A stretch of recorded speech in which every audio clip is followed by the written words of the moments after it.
안녕하세요, 리즈입니다. 임대차 계약이 종료되면 임차인은 임차 목적물을 임대인에게 원상태로 회복하여 반환해야 함이 원칙입니다. 그런데 원상 회복 의무의 유무, 범위, 비용 등과 관련하여 분쟁이 많이 발생하며 이것은 보증금 반환 및 명도 소송으로 이어지는 경우도 많습니다. 특히 상가 건물 임대차의 경우 영업 양도 양수 계약을 하는 경우도 많고 영업에 알맞은 인테리어를 하면서 시설물이나 구조물을 설치 또는 변경하는 경우가 많으므로 주택보다 임대인과 원상 회복 시비가 많은 것이 사실입니다. 그래서 오늘은 상가 임대차 계약 만료 시 임차인의 원상 회복 의무에 대해서 알아보겠습니다. 민법에 따르면 임차인은 임대차 계약이 끝나면 자신이 설치한 시설 등을 철거해야 하며 임차 물건에 대해 원상 회복시켜야 할 의무가 있다고 규정하고 있습니다. 민법을 살펴볼까요? 민법 제615조를 보면 차주가 차용물을 반환한 때에는 이를 원상에 회복하여야 한다. 이에 부속시킨 물건은 철거할 수 있다. 그리고 654조에는 임대차에 이를 준용한다고 되어 있습니다. 정리하면 원상 회복 의무는 임대차 계약이 만료되어 임차했던 물건을 반환하는 때에 발생한다고 민법은 규정하고 있습니다. 여기서 유의해야 할 것은 하여야 한다와 할 수 있다입니다. 기억해 두세요. 뒤에 다시 설명하겠습니다. 원상 회복 의무가 계약 만료로 발생한다면 먼저 계약 만료에 대해서 알아보겠습니다. 상가 건물의 임대차 기간의 만료는 기간의 약정이 있는 경우와 기간의 약정이 없는 경우가 있습니다. 기간의 약정이 있는 임대차의 경우 묵시적 갱신 등 특별한 사정이 없는 한 사전 재고나 해지하지 않아도 계약 기간이 만료되면 임대차 계약은 종료됩니다. 그러나 임대차 기간의 약정이 없는 경우 당사자는 언제든지 계약 해지의 통고를 할 수 있습니다. 임대차 기간의 약정이 있더라도 임대차 계약을 중도에 해지할 수 있는데 임차인이 임대차 계약을 중도에 해지할 수 있는 경우는 다음과 같습니다. 임대인이 임차인의 의사에 반하여 보존 행위를 함으로 임차인이 임대차의 목적을 달성할 수 없을 때, 예를 들면 건물주가 건물의 외벽 수선을 위해 건물 전체에 펜스를 쳐서 임차인의 영업에 지장을 주는 경우입니다. 또 상가 일부가 임차인의 과실 없이 멸실 그 밖의 사유로 사용 수익할 수 없을 경우로 그 잔존 부분만으로는 임차의 목적을 달성할 수 없을 때입니다. 예를 들면 태풍이나 다른 원인으로 건물이 파손되어 남아있는 공간만으로는 영업할 수 없는 경우입니다.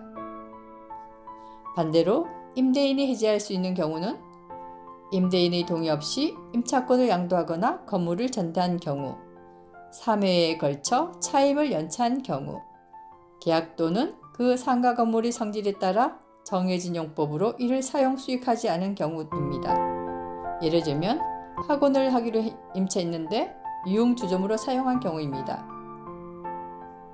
임대인 또는 임차인이 임대차 계약을 해지하면 그때부터 임대차 계약은 종료됩니다. 만일 상대방에게 잘못이 있어 임대차 계약이 해지된 것이라면 그에 따른 손해배상을 청구할 수도 있습니다. 실제 상가시장에서는 계약 만료 전 임차인이 계약 해지한 경우 임차인에게 새로운 임차인을 구하는 데 드는 중개수수료를 부담시키거나 몇 회분의 차임을 공제하고 보증금을 반환하기도 합니다. 법적으로는 이 방법도 다툼의 여지는 있어 보입니다. 아무튼 임대차가 종료되면 임차인은 임차했던 상가를 반환한 의무 등을 지며 동시에 보증금을 반환받을 때까지 물건의 인도를 거절하는 동시이행 항변권을 갖습니다. 임대인은 보증금을 반환할 의무를 지며 물건을 인도받을 때까지 보증금의 지급을 거절하는 동시이행 항변권을 갖습니다. 보통 임차인이 짐을 빼면 보증금을 돌려준다는 임대인이 많습니다. 그런데 법률적으로는 목적물의 반환과 보증금 지급은 동시에 하며 이것을 동시이행 항변권이라고 합니다. 임차인이 건물을 사용하다 임대차 계약 기간이 끝나 임차 목적물을 반환할 때에는 건물을 원래의 상태로 돌려놓는 것이 원칙입니다. 이때 임차인은 자신이 설치한 시설물 등이 있다면 철거해야 합니다. 다만 임차인이 설치한 시설 등이 상가 등 목적물의 가치를 높였을 경우 임차인은 임대인에게 유익비를 달라고 청구할 수도 있습니다. 이것이 임차인의 상환 청구권인데 민법은 임차인의 상환 청구권을 다음과 같이 규정하고 있습니다. 임차인이 임차물의 보존에 관한 필요비를 지출한 때에는 임대인에게 그 상환을 청구할 수 있다. 임차인이 유익비를 지출한 경우에는 임대인은 임대차 종료 시에 그 가액의 증가가 현존한 때에 한하여 임차인의 지출한 금액이나 그 증가액을 상환하여야 한다. 이 경우의 법원은 임대인의 청구에 의하여 상당한 기간을 허용할 수 있다. 임차인의 상환 청구권의 예를 들어보겠습니다. 임차인이 지저분한 재래식 화장실을 깨끗하고 편리한 현대식 화장실로 만들어 놓은 경우 임대차 계약이 종료됨에 따라 원상 회복 의무로 재래식 화장실로 되돌려 놓아야 할 필요는 없습니다. 대신 이에 대한 유익비를 청구하면 됩니다. 앞에서 하여야 한다와 할 수 있다는 말을 기억하라고 말씀드렸죠. 원상복구는 하여야 한다, 즉 안 하면 안 된다는 말입니다. 유익비 필요비는 청구할 수도 있다는 말은 해도 되고 안 해도 된다는 말입니다. 아시겠죠? 앞으로 여러분이 법문 조항을 볼 때 하여야 한다는 규정이 나오면 반드시 지키셔야 불이익을 당하지 않습니다. 원상복구는 별도의 약정이 없어도 계약이 종료되면 하여야하지만 원상복구의 범위는 임대인과 임차인의 약정이 있다면 약정의 내용이 우선합니다.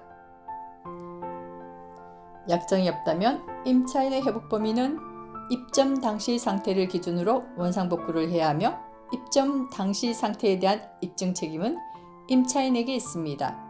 따라서 임차인은 입증 당시 상태에 대한 기록이나 증명자료를 입점 시 임대인이나 중개인에게 전달하고 계약 만료 시까지 남겨놓아야 뒤에 분쟁을 줄일 수 있습니다. 그리고 공실 상태에서 입점할 경우 입점 당시를 원상복구의 기준으로 판단합니다. 이때 시설이 되어 있던 상가의 경우는 자기가 설치한 시설물까지만 철거하면 되고 전 임차인이 설치한 시설물은 철거할 필요가 없습니다. 입점 당시 상태가 원상회복 범위임에도 불구하고 원상회복의 범위로 다툼이 많은 게 현실입니다. 그렇다면 판례는 원상회복의 범위를 어떻게 정하고 있는지 조금 더 알아볼까요? 보통 임대차 계약서를 보면 원상회복 의무에 대한 문항은 들어가 있습니다. 그러나 그 범위에 대해서 명시해 놓는 경우는 거의 없습니다. 이런 경우 원상회복의 범위는 어떻게 되며 판례는 어떻게 설명하는지 알아보겠습니다. 예를 들어 임차인이 병원을 운영하기 위해 부동산 임대차 계약을 하였는데 이 부동산은 그 전 임차인이 병원을 운영하면서 이미 병원에 맞는 인테리어 및 내부 시설이 갖춰져 있었고 현 임차인은 시설의 변경 없이 계속 이 부동산을 사용했을 뿐이라면 현 임차인은 임대차 체결 당시 목적물의 상태대로 반환하면 될 뿐 계약 당시 이미 공사가 되어 있던 내부 시설을 철거하여야 할 의무는 없다고 판결하고 있습니다. 그렇다면 시설을 변경한 경우 임차인의 원상회복 범위는 어디까지일까요? 전 임차인이 용주점으로 경영하던 점포를 소유자로부터 임차해 내부 시설을 개조 단정했습니다. 임차인과 임대인 사이에 임차인의 원상회복 의무에 대한 약정을 따로 정하진 않았습니다. 이 사례에서 대법원 판결은 다음과 같습니다. 임차인과 임대인은 원상회복 범위를 개별적으로 정할 수 있다. 임차인과 임대인의 원상복구 범위를 별도로 정하지 않았다면 임차인의 원상복구 범위는 임대받았을 때의 상태다. 판례를 다시 정리해 보겠습니다. 임차인은 임대차 계약서에 원상회복할 의무를 기재하지 않았다고 하더라도 반환할 때는 원상회복 의무가 있습니다. 그러나 사건의 임차인은 이미 시설이 되어 있던 점포를 임차했다 하더라도 원상복구 범위를 별도로 정하지 않았다면 임차인은 임차받을 당시의 상태로 반환하면 된다라고 판시하고 있습니다. 그런데 임차인이 임차 목적물에 추가로 새로운 시설물을 설치한 경우 또는 변경한 경우는 어떻게 될까요? 이 경우는 현 임차인이 새로 설치한 시설물을 철거하고 변경한 부분은 원상으로 회복해서 임대차 계약 당시의 상태대로 해놔야 함이 원칙입니다. 그러나 전 임차인이 설치된 시설물까지 철거하고 원상으로 회복할 의무는 없습니다. 그런데 신규 임차인이 기존 임차인의 임대차 계약을 포괄적으로 승계했다면 새로운 임차인에게 모든 원상 회복 의무가 있음이 원칙입니다. 임차인이 임대차 기간 중 자신의 임차인 지위 등 임대차 계약상의 권리와 의무를 신규 임차인에게 포괄적으로 양도한 경우와 같이 신규 임차인이 기존 임차인의 임대차 계약을 그대로 승계했다고 볼 수 있는 경우라면 신규 임차인은 기존 임차인이 설치했던 시설물에 대한 철거 및 원상 회복 의무를 모두 부담함이 원칙입니다. 이때 주의할 점은 권리금을 지급하고 양도 양수 계약을 했다고 하여 임대인과의 관계에서 임차인 지위의 포괄적 양도가 일률적으로 인정되지는 않는다는 것입니다. 영업 양도 양수의 경우 신규 임차인이 기존 임차인의 지위를 포괄적으로 승계하였다고 볼 수 있는지의 여부는 신규 임차인이 기존 상호와 시설을 그대로 사용하였는지, 기존 임대차 계약 조건인 보증금, 임대료, 임대기간 등이 동일한지 유무가 중요한 판단 기준이 됩니다. 판례를 보겠습니다. 기존 임차인이 운영 중이던 프랜차이즈 커피숍을 계약기간 만료 전 새로운 임차인이 권리금을 주고 영업시설을 양수하고 건물의 임대인과 계약을 한 사안입니다. 기존 상호와 시설을 그대로 사용하고 임대차 계약의 보증금, 임대료, 임대기간 등 조건도 기존과 동일한 사안에서 대법원은 신규 임차인이 기존 임차인의 지위를 그대로 승계하였다고 봐야 하고, 따라서 신규 임차인에게 기존 임차인이 설치했던 시설물에 대한 철거 및 원상 회복 의무가 있다는 취지로 판시하였습니다.